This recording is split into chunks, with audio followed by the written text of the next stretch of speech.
გამარჯობათ ძილფასო ქარელის მოსახლეობის წარმომადგენლებო, მე გახლავართ მამუკა ნიშნიანიძე, საზოგადოება საერთაშორისო სამართლის კოორდინატორი, მეთვალყურეთა კოორდინატორი. ჩემი ძირითადი მიზანია გავაცნო ხალხს არჩევნების სამართლიანობაზე, ვისაუბრო მათთან ერთად და თუ შეიძლება წაგიკითხავთ ზოგიერთ რამეს.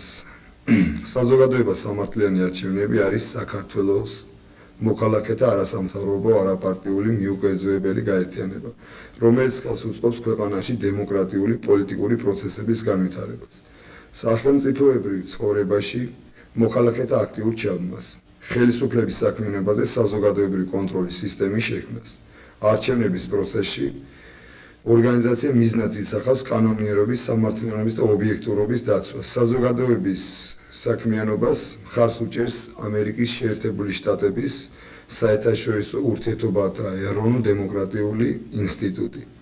საზოგადოება სამართლიანი არჩევნების უახლოესი ამოცანაა ხელი შეუწყოს 95 წლის 5 ნოემბრის არჩევნების სამართლიანად და ორგანიზებულად ჩატარებას. საქართველოს კანონის, საქართველოს პარლამენტის არჩევნების შესახებ მუხლი 31, საქართველოს კანონის, საქართველოს პრეზიდენტის არჩევნების შესახებ მუხლი 7, ევროპაში უსაფრთხოებისა და თანამშრომლობის შესახებ კოპენჰაგენის 1990 წლის კონფერენციის დოკუმენტის მუხლი 8 შესაბამისად, რომელსაც საქართველოს შეუერთდა. საზოგადოება აპირებს განახორციელოს საარჩევნო პროცესის სამოქალაქო მეთვალყურეობა, დამოუკიდებლად მოიპოვოს არჩევნების შედეგების შესახებ ინფორმაცია და საკუთარი დასკვნებით თუ წარუდგინოს იგი ქვეყნის და საერთაშორისო საზოგადოებრიობას.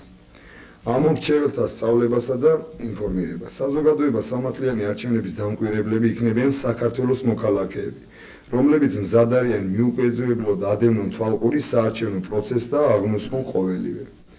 არჩევნების დღეს ორგანიზაცია გაანაწილებს დამკვირვებლებს ადგილის მზადყოფნის, ხმების მიცემისა და დათვლის პროცესს.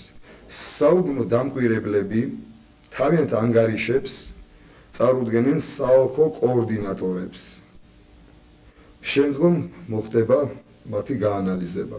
არჩევნების შემდეგ საზოგადოება სამართლიანი არჩევნები გააკეთებს ოფიციალურ განცხადებას საქართველოს მთავრობის საერთაშორისო ორგანიზაციების წინაშე, რომელშიც გადმოცემული იქნება საარჩევნო პროცედურის დამოუკიდებელი შეფასება და დასკვნები.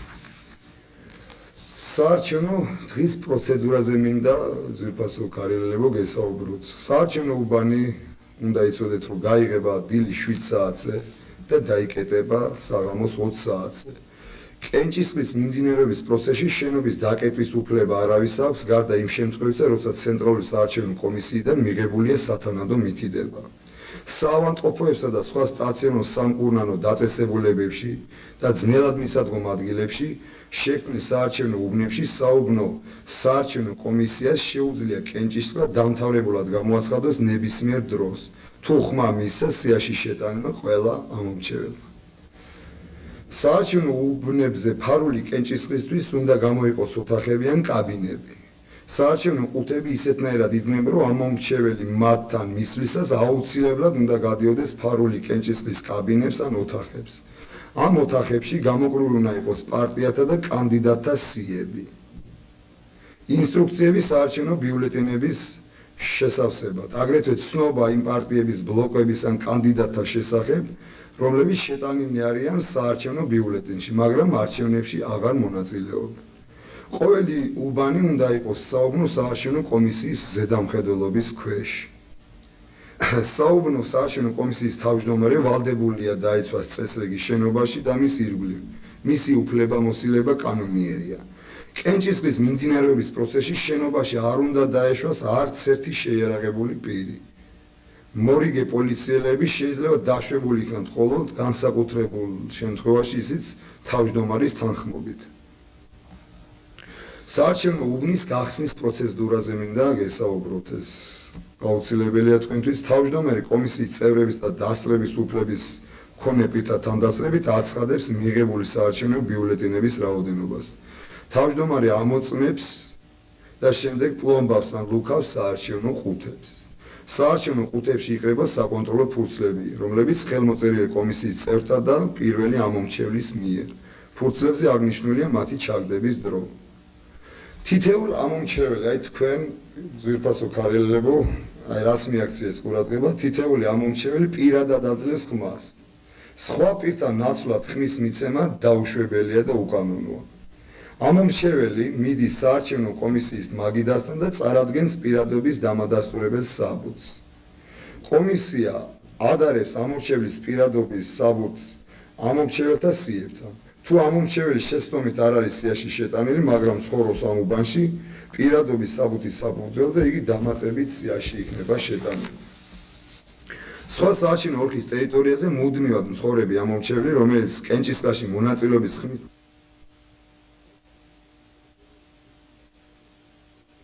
მონაწილეობას იღებს ამ ერთმანდატიან ოლქში წარდგენილი კანდიდატები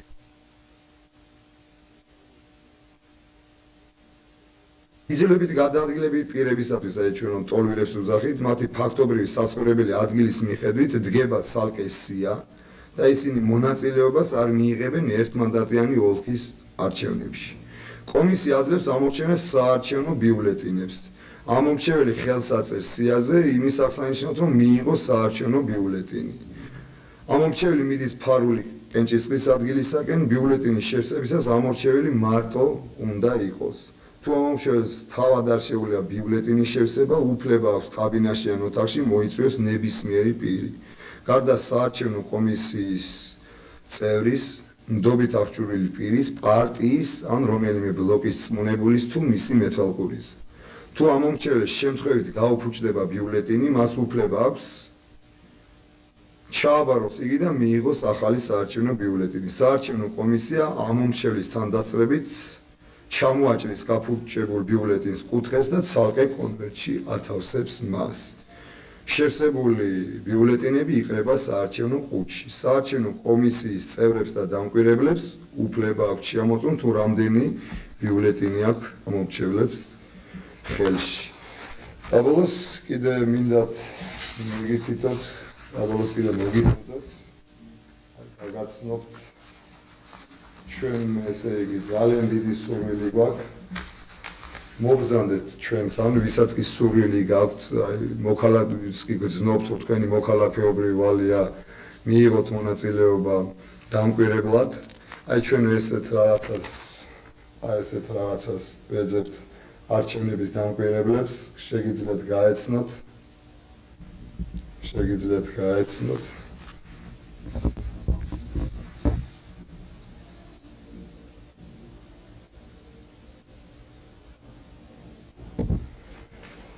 ჩვენი ადგილია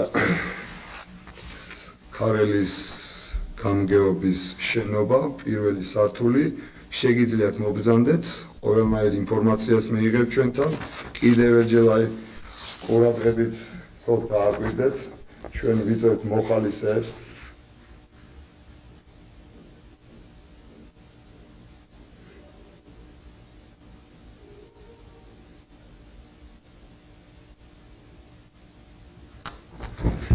ჩვენ ვთქვით, რომ ნებისმიერი სოფლის წარმომადგენელი, რომელსაც ძვირფასია, რომ საქართველოში ჩატარდეს დემოკრატიული არჩევნები, სამართლიანი არჩევნები, მობრძანდეს ჩვენთან. ყველა სოფლის წარმომადგენელი, ჩვენ მისცემთ მათ მანდატს, მე მივცემ მათ სამწუხაროდ მინიმალურ თანხას, 2 ლარს, სამევნებო თანხას და ვთქვით, რომ შემოგვიერთდით არჩევნებში, დაგვეხმარეთ, რომ საქართველოში ნამდვილად სამართლიანად, დემოკრატიულად იყოს არჩევნები, მსოფლიო თვალში ჩვენი ავტორიტეტი ამაღლდეს, ასევე ამაღლდეს საქართველოსა და მსოფლიოს თვალში თქვენი რაიონის ავტორიტეტიც. მე პირველ რიგში მინდა მადლობა გადავუხადო ცენტრალური საარჩევნო კომისიის თავმჯდომარეს ბატონ ბერვაშვილს, რაიონის გამგებელს, ხელმძღვანელობას, რომელმაც განსაკუთრებული ყურადღება დამითმეს, კარგად მიმიღეს და აი პირადად მათ მადლობა ჩემი და ჩემი ორგანიზაციის სახელით. გისურვებთ ყველას, ლაპარაკი მაქვს ამომრჩევლებს, წინვალე არჩევნების ჩატარებას, ხოლო ყველა კანდიდატს, ვინც კი კენჭისყრის ქარელის საარჩევნო ოლქში, ყველას ათითაოთ წარმატებას და ბედნიერებას. იმედია, რომ თქვენი არჩევნები ხალხთან ერთად სწორი და სამართლიანი იქნება. მადლობთ ყურადღებისათვის.